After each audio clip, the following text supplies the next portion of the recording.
Raavan Joseph అనేటువంటి వ్యక్తి ద్వారా జగన్మోహన్ రెడ్డి చేస్తున్నటువంటి ఈ కుతంత్రం, కుట్ర భారత రాజ్యాంగ విలువల్ని తగ్గించేదిగా ఉంది అనేటువంటిది ఇవాళ మనం గుర్తు చేసుకోవాల్సిన అవసరం ఉంది.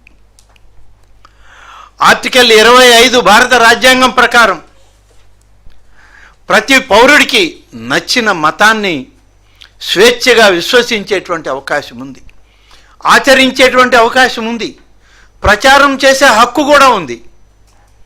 పరిమితులు దాటి మత విద్వేషాన్ని రెచ్చగొట్టేటువంటి అవకాశం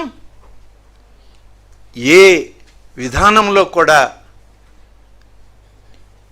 జగన్మోహన్ రెడ్డి గారికి కానీ, గొడ్డల పార్టీకి కానీ, లేకుంటే ఇవాళ వాళ్ళు సమర్థిస్తున్నటువంటి రావణ్ జోసెఫ్కి కానీ లేదు అని చెప్పి చెప్పాల్సిన అవసరం ఉంది.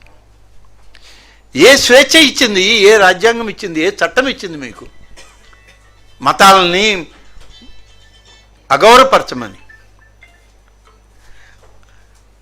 అదేవిధంగా ఇవాళ భారతదేశం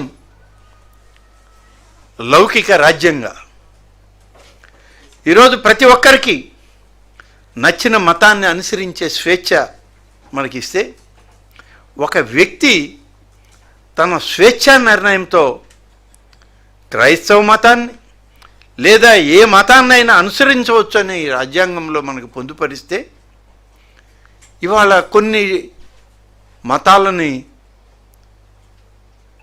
విఘాతం కలిగే విధంగా మనం ప్రవర్తించడం అంటే ఇది క్షమించరానటువంటి విషయం. చట్టాలు తన పని తను చేయాల్సిన అవసరం ఉంది, స్వేచ్ఛగా చట్టాలను ఉపయోగించాల్సిన అవసరం ఉంది. రాష్ట్ర ప్రభుత్వాలు, ఈ భారతదేశ ప్రభుత్వాలన్నీ కూడా చట్ట పరిధిలోకి ఇటువంటి వ్యక్తుల్ని తీసుకురావాల్సిన అవసరం ఉంది. ఈరోజు మనం స్వేచ్ఛను ఆధారంగా చేసుకొని సనాతన ధర్మాన్ని, లౌకికవాదాన్ని, హిందూ మతాన్ని, సంప్రదాయాలని, దేవతల్ని నిరంతరం అవమానించేటువంటి పరిస్థితి మీకు ఎవరిచ్చారని అడుగుతున్నాం. విద్వేషపూరిత వ్యాఖ్యలు చేయడం, హిందూ సమాజాన్ని కించపరచడం రాజ్యాంగ ఉల్లంఘనే అవుతుంది తప్ప మీకు స్వేచ్ఛనిచ్చింది కాదు అని చెప్పి చెప్పక తప్పదు. మనల్ని బానిసలుగా వందల సంవత్సరాలు పరిపాలించిన బ్రిటిష్ సామ్రాజ్యవాదులు కూడా హిందూ మతాన్ని ఏనాడు కించపరచలేదు, హిందుత్వాన్ని ఏ రోజు అగౌరవపరచలేదు. హిందూ మతాన్ని ఆరాధించేటువంటి మఠాధిపతుల్ని, పీఠాధిపతుల్ని, పూజారుల్ని, ఆలయాలని, దేవుళ్ళని గౌరవించారు.